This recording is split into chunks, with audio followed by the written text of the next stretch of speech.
চ্যানেলে তোমাদের আরও একবার ওয়েলকাম জানাচ্ছি। আজকে আমরা এই চ্যানেলে এই ভিডিওর মধ্যে যে আয়তঘনের কোষে দেখি 4 বলে যে অধ্যায়টা আছে, সেই অধ্যায়ের যে বেসিক পার্টটা ছিল সেই পার্টটা আমরা আগের ভিডিওতে কভার করেছিলাম। এখন এই ভিডিওর মধ্যে এই যে কোষে দেখি 4 অধ্যায়টা আছে তার যে সমস্ত অঙ্কগুলো আছে সব অঙ্কগুলো এই ভিডিওর মধ্যে কমপ্লিট করার চেষ্টা করব, কিন্তু আমার মনে হয় না যে হবে, তাই আমি এর পার্টও করে দিয়েছি। তোমরা দেখবে এই পার্টটা 2 হচ্ছে, বেসিক পার্টটা 1 ছিল, এই পার্টটা 2 হচ্ছে, তারপরের পার্ট 3 বের হবে, তোমরা সেই পার্ট 3ও দেখে নেবে। তো দেখো, আয়তঘনের যে ফার্স্ট অঙ্কটা আছে সেই অঙ্কগুলো আমি যাব না, একেবারে 3 দাগ থেকে আমি অঙ্কে আসছি। প্রথম অঙ্ক বলছে যে একটি সমকোণী চৌপলাকার ঘরের দৈর্ঘ্য, প্রস্থ ও উচ্চতা যথাক্রমে 5 মিটার, 4 মিটার ও 3 মিটার হলে ওই ঘরে সবচেয়ে লম্বা যে দণ্ড রাখা যাবে তার দৈর্ঘ্য কত। মানে ওরা বলছে যে একটা আয়তঘন বা সমকৌণিক চৌপলাকার একটা ঘর আছে, সেই ঘরের মধ্যে মানে সবচেয়ে লম্বা যে দণ্ডটা রাখা যাবে সেই দণ্ডটার দৈর্ঘ্য কত। তো আমি তোমাদের আগের ভিডিওতে বলেছিলাম যে একটি আয়তঘন এর মধ্যে সবচেয়ে লম্বা যে দণ্ডটা রাখা যাবে সেটাই হলো সেই আয়তঘনটির কর্ণের দৈর্ঘ্য।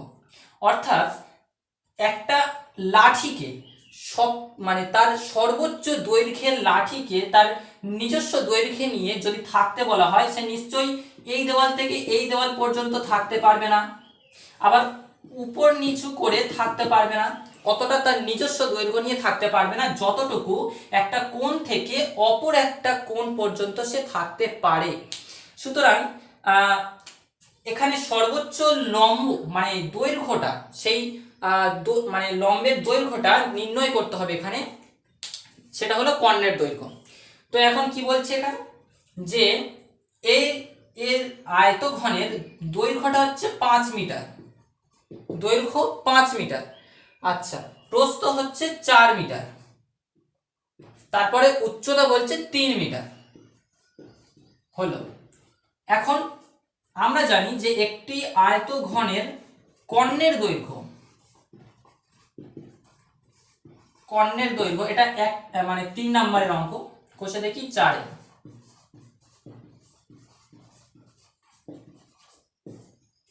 কর্ণের দৈর্ঘ্য ইকুয়াল টু রুট আন্ডার দৈর্ঘ্য স্কয়ার প্লাস প্রস্থ স্কয়ার প্লাস উচ্চতা স্কয়ার। এটা হলো একটা আয়তঘনের কর্ণের দৈর্ঘ্য। তো আমরা কি বললাম যে এখানে একটা সর্বোচ্চ লম্ব বা সর্বোচ্চ দৈর্ঘ্যে যদি কোনো জিনিস রাখা যায় সেটা হলো তার কর্ণের দৈর্ঘ্য। তাহলে কর্ণের দৈর্ঘ্যের সূত্র আমরা জানি যে রুট আন্ডার দৈর্ঘ্য স্কয়ার প্লাস প্রস্থ স্কয়ার প্লাস উচ্চতা স্কয়ার। তো এখানে দৈর্ঘ্য মানে হলো 5 মিটার, 5 লিখে দিলাম, তারপরে প্রস্থ মানে 4 মিটার, 4 স্কয়ার প্লাস উচ্চতা মানে 3 মিটার, তাই 3 স্কয়ার, রুটের মধ্যে ছিল রুট দিলাম। এখন 5 স্কয়ার মানে 25, 5 5 25, 4 স্কয়ার মানে 4 4 16, 3 স্কয়ার মানে 3 3 9, রুট আন্ডার, তার মানে যোগ করলে দেখবে 50 হবে। 50 কে রুট করলে মানে 50 কে যদি লসাগু করা হয় তাহলে 5 10 এ 50, 5 2 এ 10 লিখলাম, কি কি বের হলো 5 ইনটু 5 ইনটু 2, দুটো 5 এর জন্য একটা 5 বাইরে বেরিয়ে আসবে, তারপরে 2 একটা আছে বলে একটা 2 রুটের মধ্যে থেকে যাবে। তাহলে উত্তরটা কি হলো যে সেই আয়তঘনের মানে সেই ঘরে সবচেয়ে লম্বা যে দণ্ড রাখা যাবে তার দৈর্ঘ্য হলো 5√2 মিটার। এটা হলো সেই আয়তঘনের ঘরটির কর্ণের দৈর্ঘ্য বা সবচেয়ে লম্বা যে দণ্ড রাখা যাবে তার দৈর্ঘ্য। 4 নম্বরে বলছে যে একটি ঘনকের একটি তলের ক্ষেত্রফল 64 বর্গ মিটার হলে ঘনকটির আয়তন কত। এত সহজ প্রশ্ন, দেখো বলছে ঘনকটির, একটা ঘনকের একটি তলের ক্ষেত্রফল, এখানে কিন্তু সমগ্র তলের ক্ষেত্রফল বলেনি, কেবলমাত্র একটাই তলের ক্ষেত্রফল নির্ণয় করতে হবে। দেখো আমরা কি জানি যে একটি ঘনকের সমগ্র তলের ক্ষেত্রফল নিশ্চয়ই 6a² বর্গ একক, যেখানে এই এটা হলো সেই ঘনকটির বাহুর দৈর্ঘ্য, তাহলে এটা হলো বাহুর দৈর্ঘ্য। তাহলে এখানে সমগ্র তল বলতে মানে এখানে বলা হয়েছে যে 6টা তলের ক্ষেত্রফল। সমগ্র তল বলতে 6টা তল, কারণ একটা আয়তঘন বা একটা ঘনকের মোট 6টি তল হয়, তাই 6টা তলের ক্ষেত্রফল 6a²। তার মানে একটা তলের ক্ষেত্রফল নিশ্চয়ই a² হবে, a² বর্গ একক। দুটো তলের ক্ষেত্রফল নিশ্চয়ই 2a² হতো, কিন্তু এখানে বলা হয়েছে একটি তলের ক্ষেত্রফল 64 বর্গমিটার, তাই আমি a² লিখলাম। দেখো এবার তারপর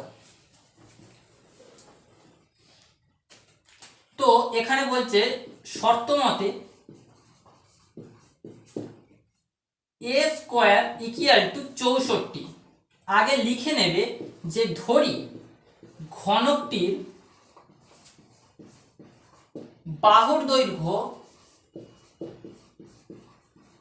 a একক, তারপর শর্ত মতে লিখে a² = 64। এখন a ±8 হবে, তাই তো? কারণ 64কে ভাঙলে দেখো, এটা আমি করতে চাই না, কারণ 64 দেখো এই স্কোয়ারটা ওপরে গেলে রুট আন্ডার হয়ে যায়, এক লাইন করলে ভালো হতো।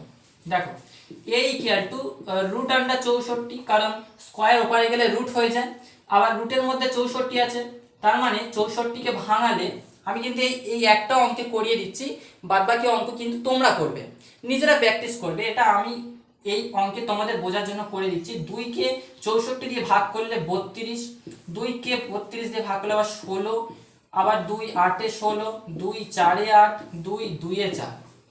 তার মানে কি বের হলো?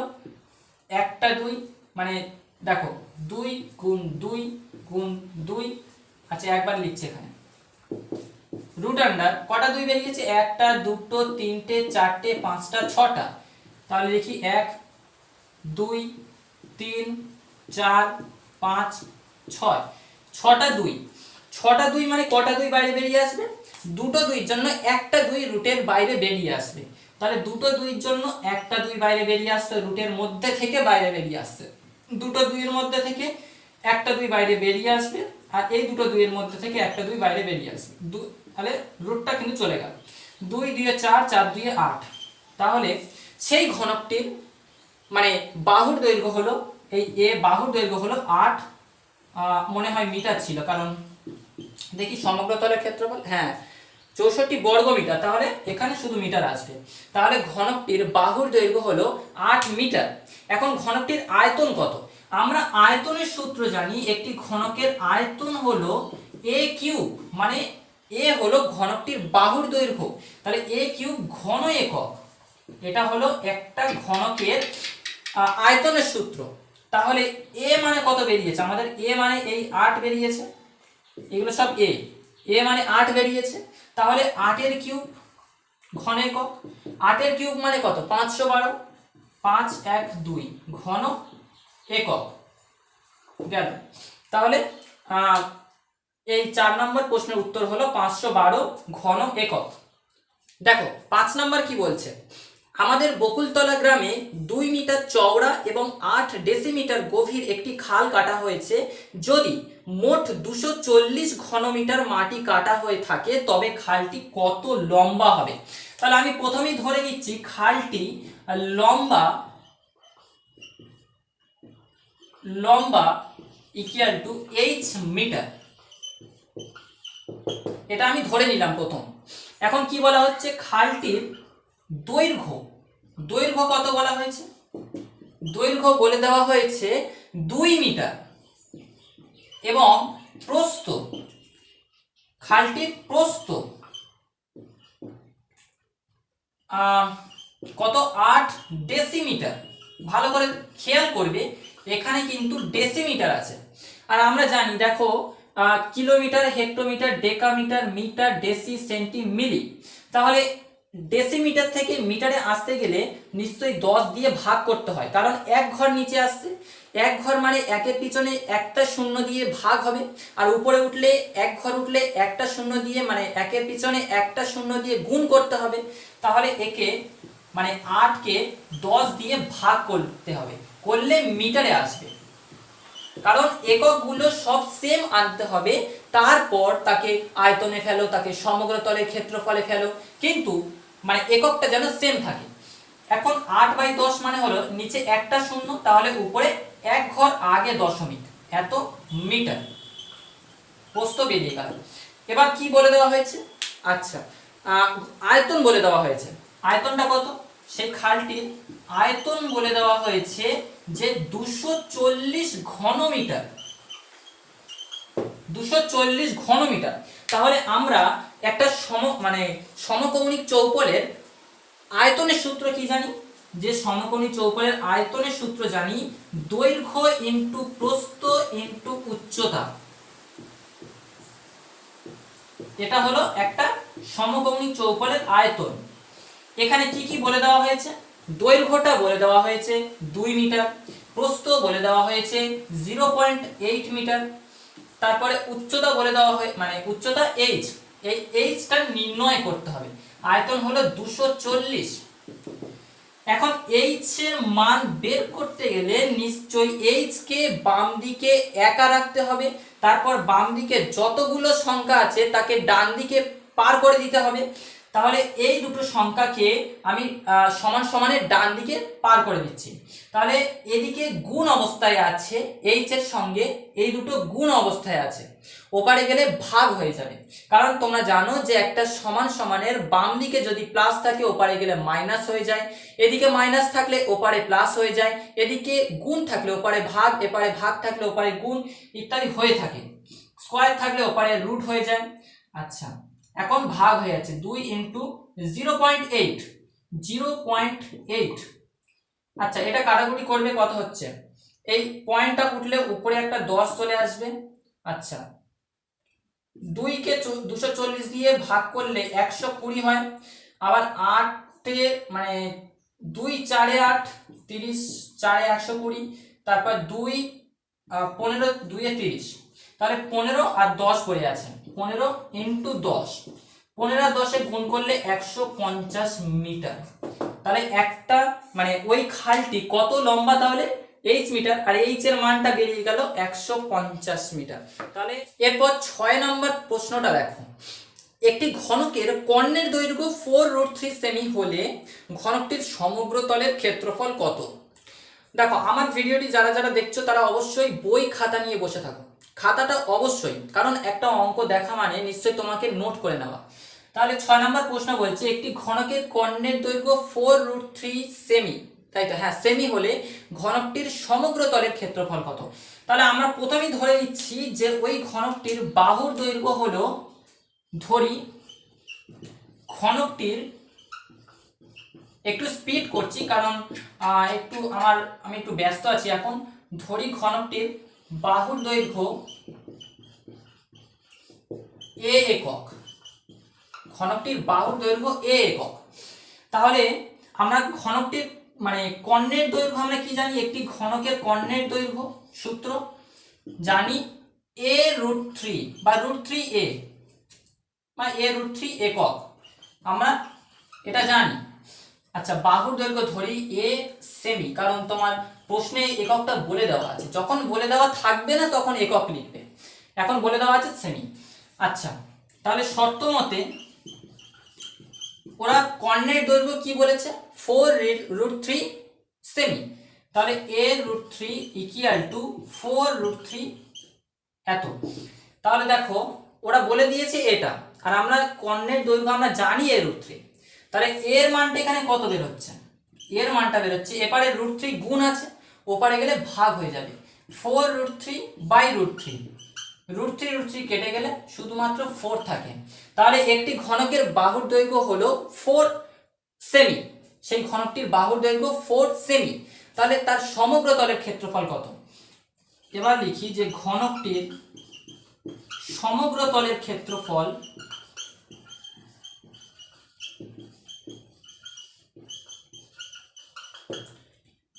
ঘনকের সমগ্র তলের ক্ষেত্রফল কি সূত্র জানি? 6a² বর্গ একক।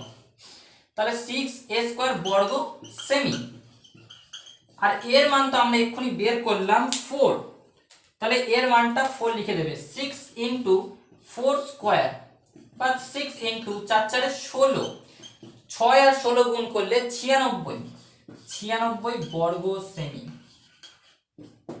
এটা হলো সেই ঘনকটির সমগ্র তলের ক্ষেত্রফল। সাতেরটা কি বলছে দেখো, একটি ঘনকের ধারগুলির দৈর্ঘ্যের সমষ্টি 7 সেমি হলে ঘনকটির ঘনফল হিসাব করে লিখি। একটি ঘনকের ধারগুলির দৈর্ঘ্যের সমষ্টি, তো একটা ঘনক এই হলে ঘনকটির ধার কতগুলো, এই একটা, দুটো, তিনটে, চারটে, পাঁচটা, ছটা, সাতটা, আটটা, নটা, 10টা, 11টা, 12টা। তাহলে একটা ঘনকের ধার হচ্ছে মোট 12টি। তাহলে দেখি যে ঘনকটির, সবার প্রথম লিখতে হবে যে ধরি ঘনকটির ধারের দৈর্ঘ্য, একটি ঘনকের ধারের দৈর্ঘ্য নিশ্চয়ই তার বাহুর দৈর্ঘ্য, তাহলে ধারের দৈর্ঘ্য ইকুয়াল টু এ কত সেমি না কত একক কি বলে দেওয়া আছে, সেমি, এ সেমি।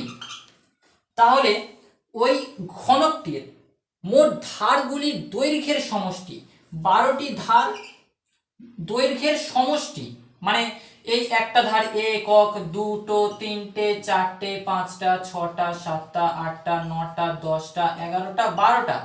তাহলে মোট 12টা এ দৈর্ঘ্যের সমষ্টি হচ্ছে 12 এ, সেটা ওরা বলেছে কত, 60। তাহলে এখান থেকে নিশ্চয়ই এর মানটা বেরিয়ে আসে 5, কারণ 60কে 12 দিয়ে ভাগ করলে 5 হয়, 5 সেমি। তাহলে সেই ঘনকটির বাহুর দৈর্ঘ্য হলো বা ধারের দৈর্ঘ্য হলো 5 সেমি। এখন তার ঘনফল নির্ণয় করতে বলা হয়েছে, তাই তো? হ্যাঁ, সেই ঘনকটির ঘনফল নির্ণয় করো। তো ঘনকের ঘনফল নির্ণয় করতে আমরা যে সূত্র জানি যে একটি ঘনকের আয়তন, আয়তন মানে ঘনফল একই জিনিস, আয়তন ইকুয়াল টু এ কিউব ঘন একক, আমরা এটা জানি। তো এর মানটা 5 বসিয়ে দেবে, 5 কিউব ঘন একক। 5 কিউব মানে 5 3বার গুণ হবে এত ঘন একক, 5 5 25, 5 125 ঘন একক। তাহলে সেই ঘনকের ঘনফল হলো 125 ঘন একক। 8এরটা কি বলছে দেখো, যদি একটি ঘনকের 6টি পৃষ্ঠতলের ক্ষেত্রফলের সমষ্টি 216 বর্গ সেমি হয় তবে ঘনকটির আয়তন কত হবে হিসাব করে লিখি। 6টি পৃষ্ঠতলের ক্ষেত্রফলের সমষ্টি, ওই যে পুরো একেবারে 4 দাগের মতো, 4-এর মধ্যে ছিল যে একটি তলের ক্ষেত্রফল 64, এখানে বলছে 6টি পৃষ্ঠতলের ক্ষেত্রফলের সমষ্টি 216। তাহলে একটা ঘনকের 6টা পৃষ্ঠতলের ক্ষেত্রফলের সমষ্টি আমরা জানি 6a², যেখানে এটা হলো সেই ঘনকটির বাহুর দৈর্ঘ্য। তাহলে 6a² ইকুয়াল টু কত বলেছে, 216 বর্গ সেমি। এর মানটা হলো তাহলে কত, a² ইকুয়াল টু 6, এপারে গুণ আছে ওপারে গেলে ভাগ হয়ে যাবে, 216/6 ভাগ করলে দেখবে কত আসছে, 6 3 18 আর 6 6 36, 36 হবে। তার মানে এর মানটা কত হলো, 6, এর মানটা 6 হলো। তাহলে সেই ঘনকটির বাহুর দৈর্ঘ্য হলো 6 সেমি। এবারে কি বলছে যে ঘনকটির ঘনফল মানে সেই আয়তন কত হবে। তাহলে ঘনকটির আয়তন কত, এ কিউব ঘন সেমি। তাহলে এ মানে কত, 6 এর কিউব ঘন সেমি, তার মানে 6 3বার গুণ হবে ঘন সেমি, তার মানে হ্যাঁ এটাও 216 ঘন সেমি। এরপরে 9 দাগেরটা দেখো, একটি সমকোণী চৌপলের আয়তন 432 ঘন সেমি, তাকে সমান আয়তন বিশিষ্ট দুটি ঘনকে পরিণত করা হলে প্রতিটি ঘনকের প্রত্যেক ধারের দৈর্ঘ্য কত হবে। মাই গুডনেস, সমকোণী চৌপল দেখো, একটি সমকোণী চৌপল এর আয়তনটা বলে দেওয়া হয়েছে, আয়তনটা কত, 432 ঘন সেমি, সেমি তাই তো, হ্যাঁ সেমি। একটা আয়তন মানে আয়তঘনের আয়তনটা বলেছে যে 432 ঘন সেমি, তাহলে তাকে যদি সমান আয়তন বিশিষ্ট দুটি ঘনকে পরিণত করা যায় তাহলে একটা ঘনকের আয়তন কত হবে, একটু আন্দাজ করো দেখি। যে একটি আয়তঘনের আয়তন 432 ঘন সেমি, তাকে যদি সমান আয়তন বিশিষ্ট দুটি ঘনকে পরিণত করা যায় তাহলে একটি ঘনকের আয়তন কত হবে? দেখো নিশ্চয়ই অনেকজন বুঝতে পেরেছো কত হবে। একে যদি সমান ভাগে ভাগ করি তাহলে একটা পার ঘনক হলো, আরেকটা পার ঘনক হলো, তাহলে এই পার্টটার জন্য ঘনকের নিশ্চয়ই আয়তন হবে 216 ঘন সেমি। কিভাবে 216 হচ্ছে? কারণ 432 হচ্ছে টোটাল আয়তন, দুভাগে ভাগ করলে নিশ্চয়ই একে দুভাগে ভাগ করছি, তার মানে 2 দিয়ে ভাগ হবে, 2 দিয়ে ভাগ করলেই 216 বেরিয়ে আসছে। কারণ 2 2 এ 4, 2 1 কে 2, 3 2 1, 2 6 12, 216 এক একটা ঘনকের আয়তন। তাহলে কি লিখবো আমরা? লিখতে হবে যে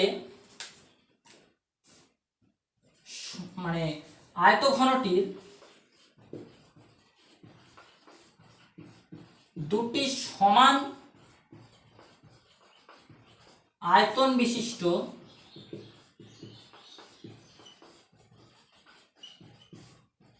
ঘনকে পরিণত করলে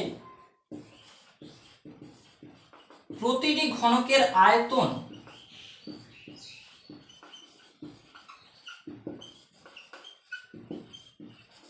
হবে এই যে 216 ঘন সেমি। এটা নিশ্চয়ই বুঝতে পারলে। এরপর কি জিজ্ঞাসা করেছে তাকে? আচ্ছা, প্রতিটি ঘনকের প্রত্যেক ধারের দৈর্ঘ্য। ও মাই গুডনেস, এ তো আরো সোজা। তাহলে আমরা ঘনকের আয়তনের সূত্র কি জানি? এ কিউব। এই এ কিউব মানেই হলো 216। তাহলে এর মানটা কত হবে? আচ্ছা দেখো, 216 কে, এটা হচ্ছে এর মাথায় 3 মানে এ কিউব বা এর ঘন একক। একে ওপারে পার করলে নিশ্চয়ই তোমরা জানো বর্গমূল, তারপরে তৃতীয় মূল, চতুর্থ মূল হয়। এটা হচ্ছে তৃতীয় মূল। এই 3টা বা বর্গ মানে কিউবটা ওপারে পার হয়ে গেলে ত্রিমূল হয়ে যায়। তার মানে রুটের উপরে এই জায়গাটা একটা 3 চলে আসে। একে এবার করবে, দেখবে 6 আসবে, এটা তোমরা জানো।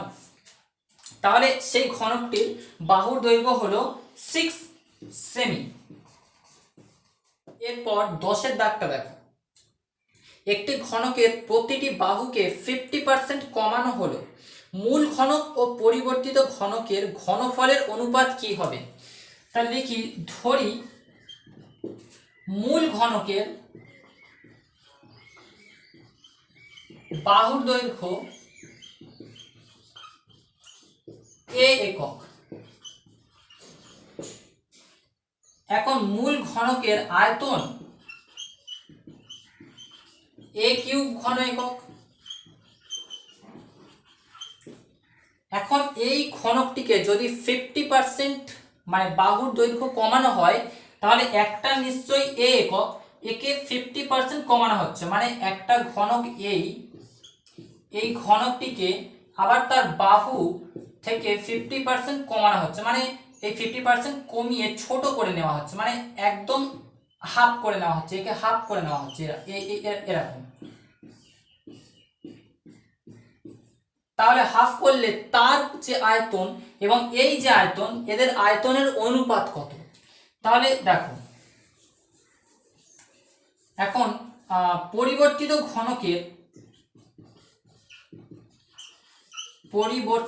ঘনকের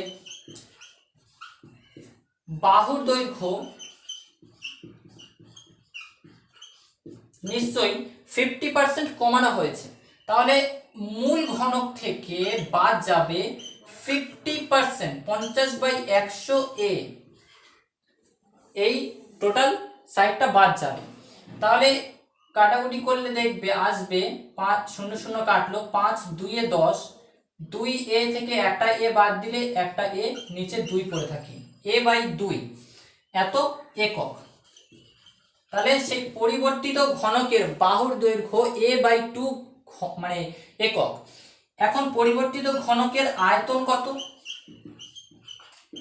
এ কিউব বাই মানে পুরো বাহুর দৈর্ঘ্য, পুরো বাহুটাই পুরো কিউবের মধ্যে থাকবে, এত ঘন একক।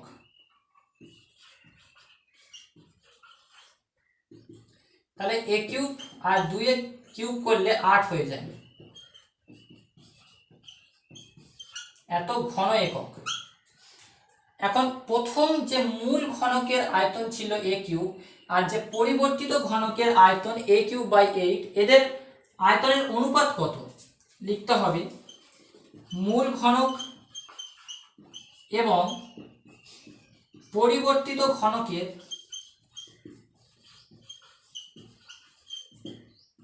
আয়তনের অনুপাত